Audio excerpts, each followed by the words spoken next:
이 아침에 주신 하나님 말씀 마태복음 27장 말씀입니다. 마태복음 27장 말씀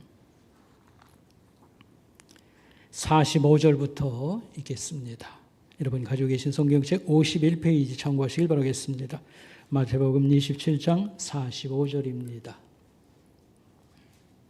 제6시부터 온 땅에 어둠이 임하여 제9시까지 계속되더니 제9시쯤에 예수께서 크게 소리질러 이르시되 엘리 엘리 라마 사박다니 하시니 이는 곧 나의 하나님 나의 하나님 어찌하여 나를 버리셨나이까 하는 뜻이라. 50절로 내려가겠습니다. 예수께서 다시 크게 소리 지르시고 영혼이 떠나시니라. 이에 성소 휘장이 위로부터 아래까지 찢어져 둘이 되고 땅이 진동하며 바위가 터지고 무덤들이 열리며 자던 성도의 몸이 많이 일어나되. 아멘.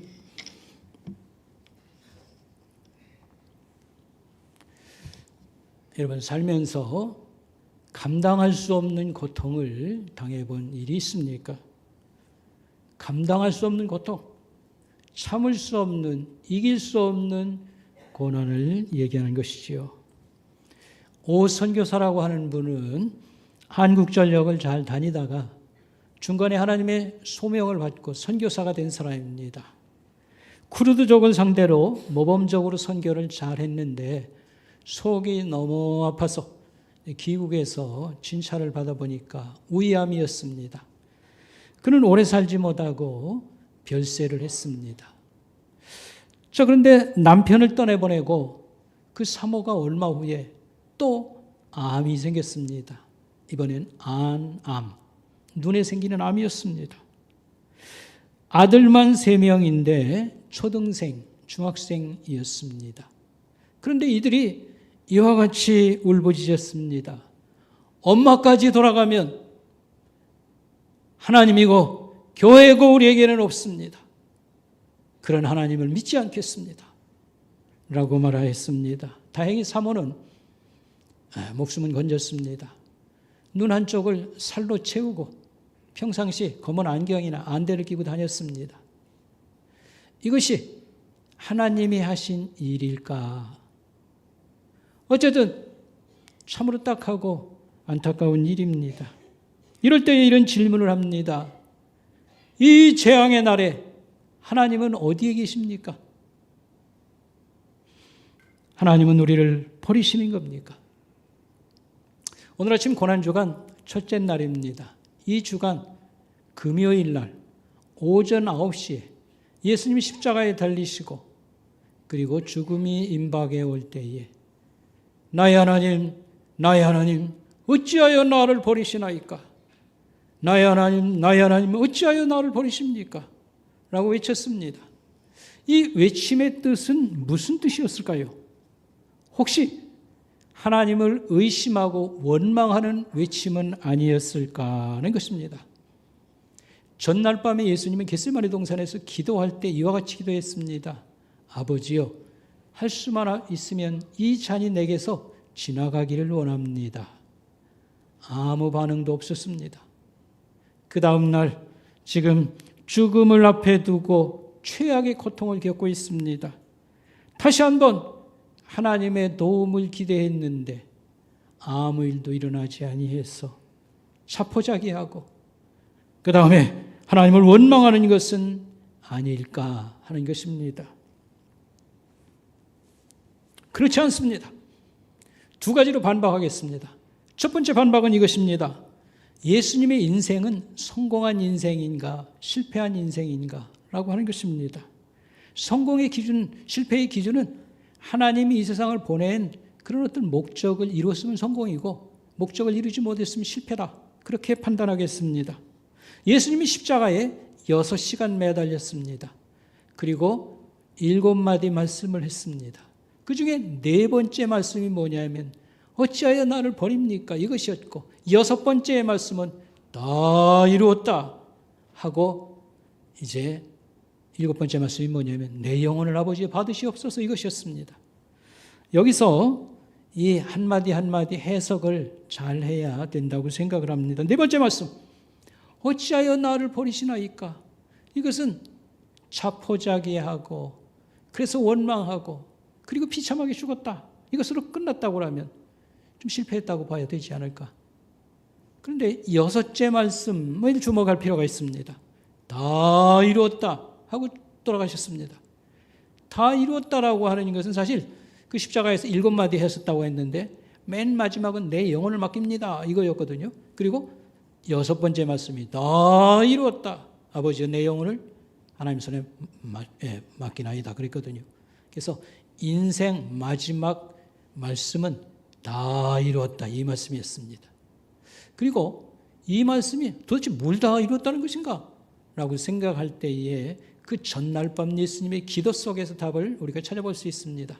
마태 17장 4절에 요한복음 17장 4절에 이와 같이 예수님이 말합니다. 아버지께서 내게 하라고 주신 일을 내가 다 이루어서 이 세상에서 아버지를 영화롭게 하였습니다. 이와 같이 말했습니다. 하나님이 주신 일을 내가 다 끝내고 영광을 돌리고 이제 가나이다 뭐 그런 얘기입니다. 그래서 예수님은 성공에 실패한 인생 아니다. 또 그렇기 때문에 기독교라는 것이 생겨나게 된 거 아니겠습니까?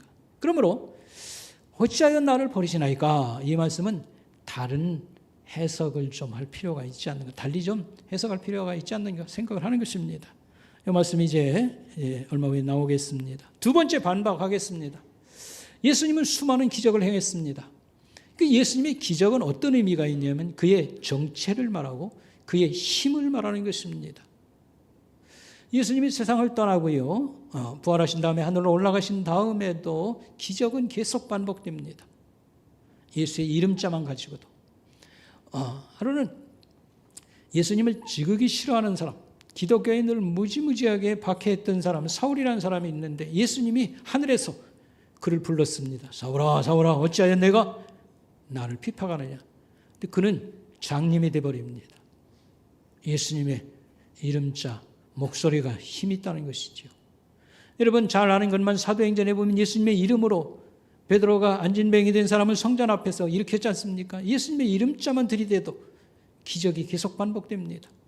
그러니까 무슨 얘기를 하려고 하냐면 이런 얘기들은 예수님의 권세와 힘을 얘기합니다. 다시 말하면 예수님이 십자가를 앞두고 도피하려면 얼마든지 도피할 수 있었고 그 다음에 적들과 한바탕 붙었다고 하면 싸운다고 하면 얼마든지 제압하고 이길 수가 있었다 이 말입니다. 그런데도 불구하고 그가 십자가의 길로 간 것은 그래서 하나님의 도움을 못 받아가지고 마지막에 의심하고 원통하게 생각해서 비참하게 죽은 것으로 끝났다 이렇게 해석하는 것은 적절한 해석이 아니다 이런 말입니다. 그러면 예수님은 어떤 뜻으로 하나님 어찌하여 나를 버리나이까 라고 말씀하셨을까 라고 하는 것입니다.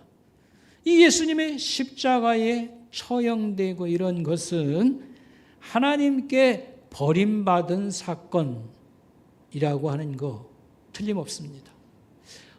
어찌하여 버립니까? 이 버린다는 뜻은 벌받는다는 뜻이요. 전부 읽어보면 벌받는다는 뜻입니다. 예수님의 이름자를 한번 생각할 필요가 있습니다. 예수님의 이름, 예수라는 이름은 무슨 뜻이냐면 하나님이 구원하신다, 하나님이 구조하신다 이런 뜻입니다. 하나님이 구원하신다. 하나님은 구원이시다. 원래 이 뜻이거든요. 예수라는 말은 하나님이 구원이시다. 하나님이 구원하신다. 구조하신다. 어디서 구원합니까? 죄에서 구원함이라. 그 이름 저다 천사가 줄 때의 해석까지 그렇게 해 주었습니다. 그러면 누구의 죄입니까? 예수님 자신의 죄입니까? 아니면 다른 사람의 죄, 타인의 죄를 어떻게 한다는 것입니까? 이사야서 53장 6절 말씀. 이사야는 구약 성경에서 아주 위대한 선지자입니다. 왜냐하면 예수님 메시아에 관한 많은 예언을 했는데 특별히 십자가는 한 700년 전에 마이크 잡고 중계방송하는 것과 같아요. 그 가운데 제일 잘 아는 것이 우리가 이사야 53장 말씀입니다. 그가 찔림은 우리의 허물이요 뭐 이거 알지 않습니까?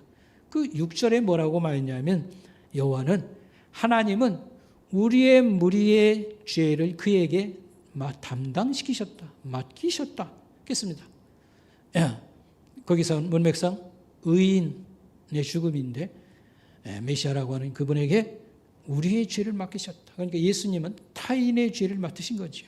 예수님이 최후의 잔자리에서 떡을 떼어주시면서 내 몸이라 잔을 제자들에게 나눠주시면서 이것은 많은 사람을 위하여 흘리는 나의 피라 이렇게 말씀했습니다.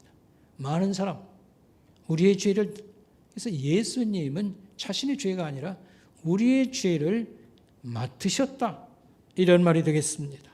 그래서 이런 내용을 요약하는 말씀이 적절한 말씀이 고린도후서 5장 21절 말씀입니다. 고린도후서 5장 21절 말씀입니다. 하나님이 죄를 알지도 못하시는 일을 우리를 대신해서 우리로 하여금 그 안에서 예수님 안에서 하나님의 의가 되게 하려 함이라. 하나님의 의가 된다는 것은 하나님과 좋은 관계를 맺게 하려고 하셨다. 죄를 알지도 못하는 이가 우리를 대신해서 우리를 위하여 그 안에서 하나님과 좋은 관계를 맺게 하려고 이렇게 하셨다. 이런 말씀이 되겠습니다. 요점을 정리하면 예수님의 십자가의 죽음은 우리의 죄 문제를 해결해 주시기 위해서 그가 나 대신 죽으신 죽음이다. 이런 말씀입니다. 얼마나 고마운 일이냐. 얼마나 위대한 사랑인가. 얼마나 고마운 일. 얼마나 위대한 사랑의 얘기인가. 여러분 성경은 좋은 얘기만 우리에게 해준다고 생각합니까? 결코 그렇지 않습니다. 성경은 무시무시한 경고의 말씀도 많이 있습니다. 마태 13장에 이렇게 말했습니다. 세상 끝에 천사들이 와서 의인과 악인을 갈라낸다고 그랬습니다. 악인, 사실 성경에서 악인이라는 것은 믿지 않는 자를 얘기합니다. 불 가운데 불구덩이에 던질 것인데 울부짖으며 이를 갈게 될 것이라 고 말했습니다.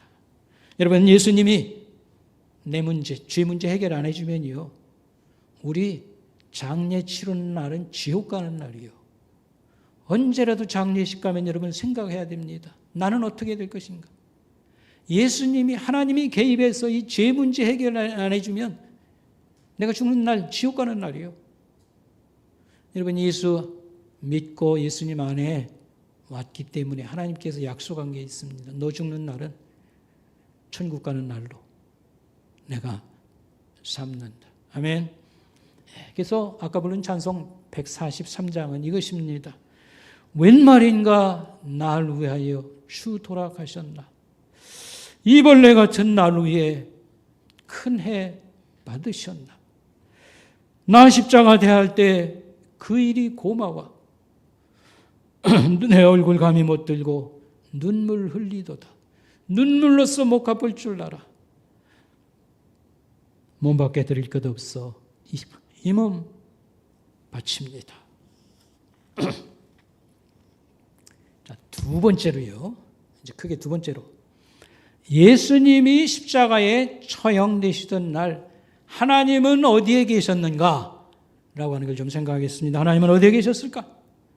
우리가 알고 있는 얘기를 그저 정리해 보면 하나님은 하늘에 계시고 예수 그리스도가 이 땅에 오셔서 30여 년 세월을 보내시면서 뭔가를 우리를 위해서 하셨다. 그래서 그는 십자가에 못 박으셨다. 죽으셨다.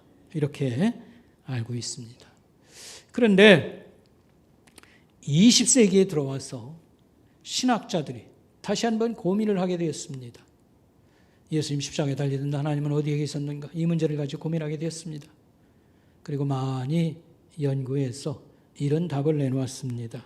예수님 십자가 사건은 예수님만 고난당한 게 아니고 하나님 아버지도 고난의 현장에 계셨다라고 하는 답을 내놨습니다. 뭐 좋은 주장을 얼마든지 이렇게 저렇게 피고 내세울 수 있습니다. 근데 문제는 증거가 있냐라고 하는 것입니다. 성경에 들이댈 수 있는 증거가 있고 아니면 그 고난의 현장에 하나님이 찾아오셨다고 하는 증거가 있냐? 증이 있냐? 이런 문제지요. 이제 제가 그걸 좀 얘기할 때 여러분이 귀담아 잘 들어보시길 바라겠습니다. 성경의 근거를 한번 찾아보면 요한복음 16장 32절에 이렇게 말했습니다. 요한복음 16장 32절. 제자들이 이제 예수님을 다 버리고 도망갈 것을, 너희가 갈 길로 다 뿔뿔이 흩어질 것이다, 나만 홀로 남게 될 것이다를 예고하실 때 이렇게 말했습니다. 그러나 나 혼자 있는 게 아니고 아버지가 나와 함께 있느니라, 이렇게 말했습니다. 나만 혼자 있는 게 아니고 아버지가 나와 함께 계시느니라, 이렇게 말씀을 했습니다. 그리고 고난의 현장 십자가에 달리실 때에 하나님이 거기 방문하신 무슨 증거가 있냐? 현장 증거가 있냐? 그걸 좀 살펴볼 필요가 있습니다. 제가 이 얘기를 할 때 여러분 잘 들어보시기 바랍니다. 모세 시대에 하나님이 시내산에 백성들을 만나러 내려오십니다. 그래서 언약이라고 하는 것을 맺으셨고 그때에 하나님 백성들이 십계명을 받게 됩니다. 그때에 하나님 내려오실 때 그 광경하고 예수님이 십자가에 달리실 때 광경하고를 서로 비교할 테니까 어느 정도 비교가 되는가 한번 보시기 바랍니다. 그 모세 시대의 시내산에 하나님이 오실 때에 천둥 번개와 함께 짙은 그런 구름이 하늘을 가득 덮었습니다. 그리고 연기가 그 뭐라고 그럴까요? 용광로에서 불을 지필 때에 그 꾸역꾸역 나는 그 연기처럼 연기가 시내산을 가득 메웠다. 한마디로 캄캄하게 되었다는 것입니다. 그 다음에 지진이 일어났습니다. 산 전체가 흔들리고요, 요동치면서 진동하기 시작했습니다. 여러분, 우리 이 근처에는 뭐 높은 산이 없습니다만 저 설악산 한번 생각해 보시기 바랍니다. 하나님이 거기 나타나실 때에 땅이 춤을 추기 시작을 합니다. 저도 지진 경험은 없는데 무서울 것 같아요. 그러면 떨리면 무너져 내립니다. 바위가 굴러 떨어지고 산이 무너져 내리고 나무가 춤을 추고 나자빠지고 땅이 갈라지면서 모든 게 빨려 들어가는 것 같을 때에 얼마나 무서울까. 지진이 동반했습니다. 그 다음에 신적 기적이 나타났습니다. 하늘에서 나팔 소리가 들려옵니다. 점점 나팔 소리가 커집니다. 귀가 째지도록 큰 나팔 소리가 들렸습니다. 하나님이 불 가운데 불을 타고 내려오셨습니다. 그리고 모세가 얘기할 때 하나님은 천둥 같은 음성을 말씀하셨다고 했습니다. 그래서 출애굽기 19장에 보면 백성들이 덜덜덜 떨면서 다시는 하나님 만나기 원치 않습니다. 모세 보고 당신이 항상 우리 심부름하고 하나님 나타나지 않도록. 이제 예수님이 십자가에 달릴 때는 어떤 일이 났나 보시기 바랍니다. 대낮에 3시간 동안 깜깜해졌습니다. 그 다음에 지진이 일어났습니다. 그리고 신적 기적들이 일어났습니다. 하나님의 성전 내부에 휘장이 찢어졌다고 했지 않습니까? 찢어졌습니다. 그러고 무덤이 열리면서 죽은 자들이 부활해서 일어났습니다. 근데 그걸 지켜보는 사람 입장에서 굉장히 이게 참 무슨 징조인지 괴이할 겁니다. 사실은 알고 보면 어둠, 지진, 그 다음에 신적 계시 같은 이해할 수 없는 신기한 무서운 일이 일어났다. 뭐 거의 여러분 일치하지 않습니까? 예수님이 돌아가실 때 하나님이 그 현장을 방문하셨다. 충분히 입증된다고 생각합니다. 이걸 목격한 증인은 누가 있는가? 여러분, 목격자 성경은 이렇게 내세웁니다. 예수님을 십자가에 못 박았던 군인들입니다. 백부장과 군인들. 근데 이 사람들은 어떤 사람이냐면 예수님을 그날 인간 이하의 대접을 했어요. 갖은 조롱을 다했고요. 그 다음에 폭력을 가하고 십자가에 사람을 때려 박았으니까요. 가지고 놀았습니다. 그리고 아무 양심의 가책도 없었어요. 나라의 법을 따른다고 했겠지요. 그런데 대낮에 3시간 깜깜해지고 지진이 일어나고 무덤이 갈라지며 바위가 깨지고 이런 일을 목격하면서 무슨 생각했을까요? 아마 제일 많이 떨었을 거예요. 그들의 입에서 나온 말은 이것이었습니다. 이는 실로 하나님의 아들이다. 이게 예수 조롱하고 가지고 놀던 사람 입에서 나왔다는 것이 이게 보통 얘기가 아닙니다. 자, 예수님의 십자가의 죽음은 어떤 의미가 있을까를 우리가 성경이나 신학적으로 알고 있습니다. 방금도 설명했습니다. 그러나 하나님이 현장 사건을 통해서 우리에게 말씀해 주는 것을 우리는 알아들어야 됩니다. 성전 휘장이 찢어졌다고 하는 것은 무슨 뜻이 있습니까? 성전 휘장이 찢어졌다고 하는 것은 하나님께 드린 예수님의 제물로서의 죽음, 이것은 완벽한 제사였으므로 다시는 이제는 양 잡고 소 잡고 제사가 필요 없다, 그런 말씀인 것이고요. 제사와 율법이 지배하던 시대는 이제 끝났다, 이런 선포가 되는 것입니다. 그 다음에 무덤이 열렸다고 했습니다. 이것은 하나님이 무덤을, 죽음을 깨뜨리셨다. 이제후로는 죽음을 치울 것이다, 이런 메시지가 담겼습니다. 자든 성도들이 일어났다고 했습니다. 자든 성도는 죽은 사람을 말하면 죽은 사람들이 무덤에서 나왔다고 했습니다. 이것은 무엇을 얘기하냐면 하나님의 새 백성이 일어난다, 교회의 세대가 시작된다고 하는 그런 선포입니다. 땅이 진동하고 바위가 터졌다고 했습니다. 이것은 천지가 개벽한다, 새로운 세상이 열린다, 이런 말입니다. 다시 말하면 하나님이 약속한 영원한 하나님 나라가 이제 오고 있다, 이런 말씀입니다. 예수님의 성전 휘장이 찢어진 것은 모든 제사와 율법이 지배하던 시대는 이제는 끝났다 라고 하는 것이고, 무덤이 열린 것은 하나님이 죽음을 권세를 깨뜨렸다. 자든 성도들이, 죽은 자들이 일어난 것은 하나님의 새 백성들이 일어나도다. 그 다음에 땅이 진동하고 지진이 일어나고 바위가 터진 것은 천지가 개벽되도다, 영원한 하나님 나라가 다가온다, 이런 말씀을 우리에게 들려주고 있습니다. 그래서 예수님의 죽음과 부활이 이렇게 중요하고 성경 얘기 다 합쳐가면 그 얘기밖에 없어요. 예수님의 죽음과 부활은 이렇게 새 창조의 일을 이루시는 출발점이 되는 것이고, 그 다음에 이렇게 크고 중요한 일이다 라고 하는 말씀이 되겠습니다. 다시 이 얘기의 핵심으로 좀 돌아가도록 하겠습니다. 예수님이 십자가에 달리시던 날 하나님이 그 현장에 방문하셨다고 하는 것은 무슨 의미를 우리에게 가져다 주는 것입니까? 여러분, 십자가 사건이 쫙 이렇게 한 6시간 전가됐다고 지금 얘기했습니다. 십자가 사건이, 처형 사건이 있을 때 그 최고봉, 가장 중요한 순간은 어떤 순간이라고 생각합니까? 어떤 순간이었을까요? 예수님이 나의 하나님, 나의 하나님, 어찌하여 나를 버리시나이까? 이게 그 최고봉입니다. 크라이막스입니다. 최고 중요한 순간입니다. 왜 그렇습니까? 나를 향한 예수님의 사랑이, 나를 향한 하나님의 사랑이 한꺼번에 쏟아진 거, 바로 이때였습니다. 우리가 묵상을 좀 하면 좋겠습니다.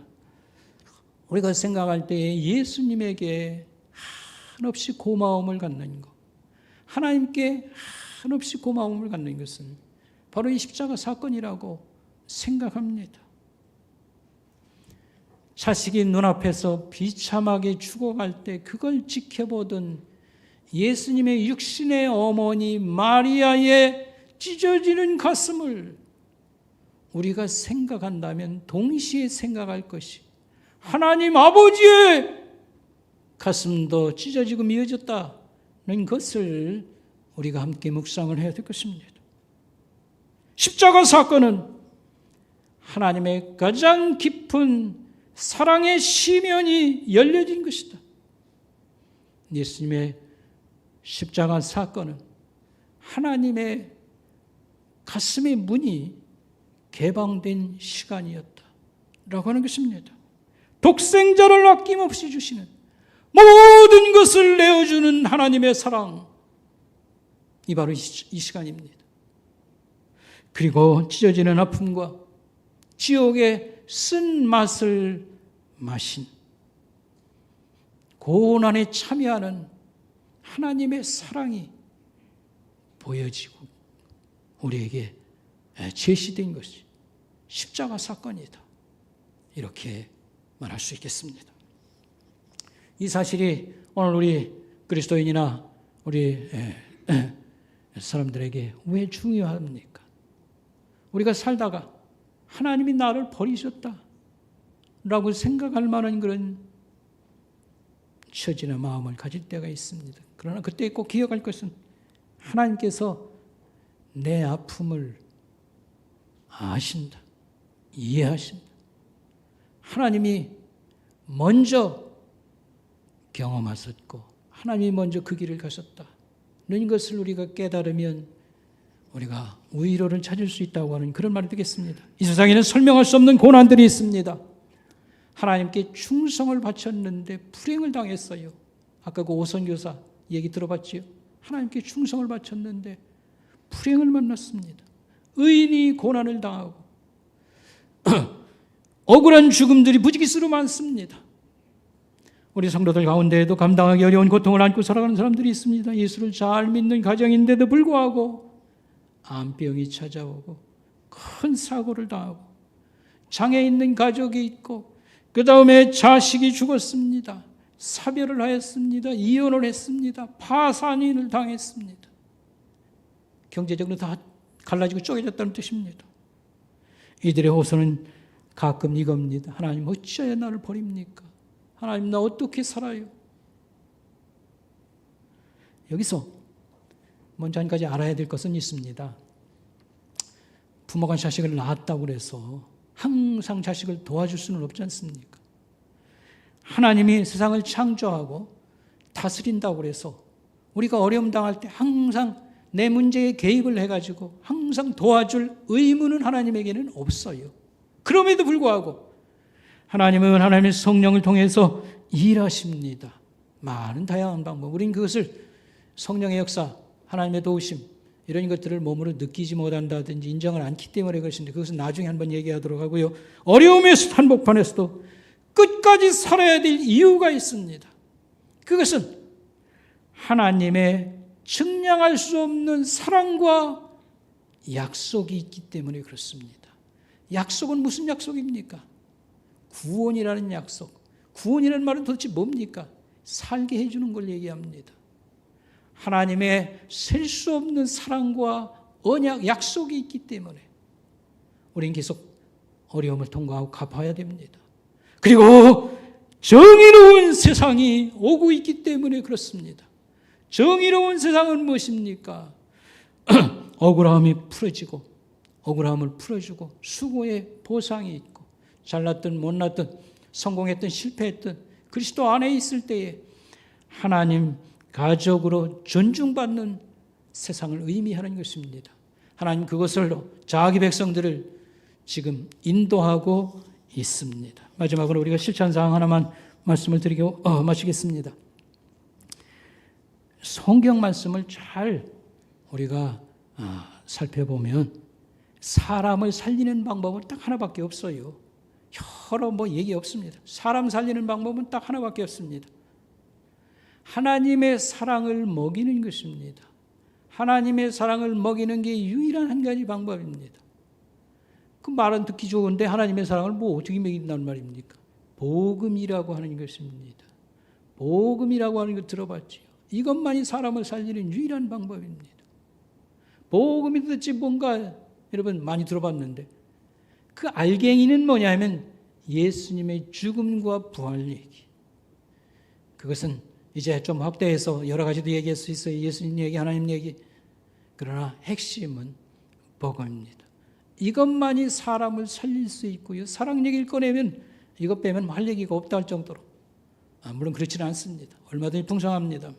복음을 알려주고 깨닫고 믿도록 하는 것이고 거기다가 플러스 알파 하나 있어요. 또 뭐 그거 하나만 된다 하더니 알파는 뭔가? 그것은 소소한 친절과 소소한 선함을 나누는 것입니다. 소소한, 사소한, 작다는 뜻입니다. 소소한 친절과 소소한 선함을 나누는 것. 그럼 왜 거기가 붙었는가? 우리가 너무 육체에 치우쳐서 붙잡혀서 살기 때문에 그렇습니다. 기울어져 살기 때문에 그렇습니다. 여러분, 이 펌프질하는 수도 여러분 알죠? 펌프질하는 수도요. 이렇게 물을 풀 때에 펌프질해서 물을 뽑아 올리는 거. 항상 먼저 물을 한 바가지 거기다 집어 넣어야 돼요. 그 펌프질을 하면 물이 막 쏟아져 나옵니다. 그래서 물 한 바가지가 항상 필요한 것처럼 우리가 나 어떻게 살아요?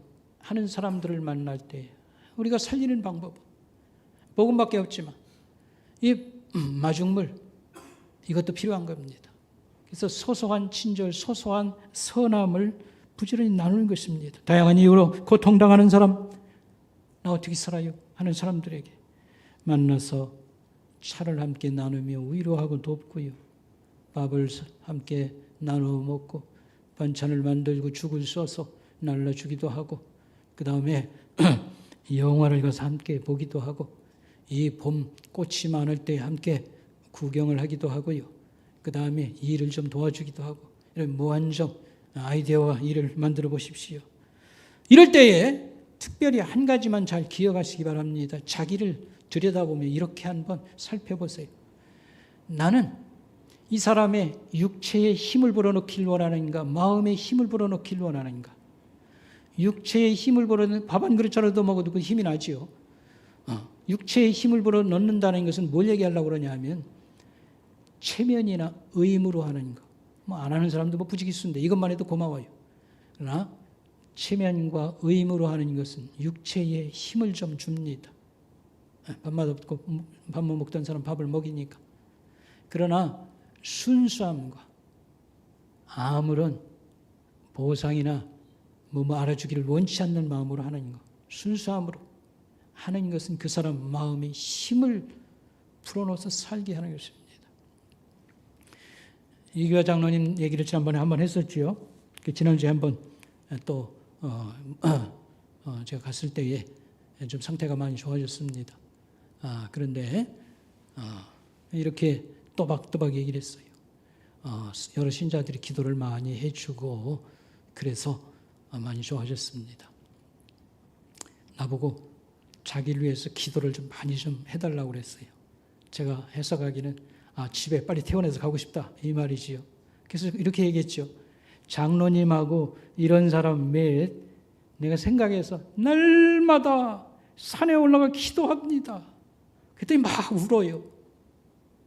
나는 이렇게 해석했습니다. 그게 진심이기를 바랍니다. 기도하겠습니다. 하나님 아버지, 주님의 고난당하신 한 주간을 우리가 살게 되었습니다.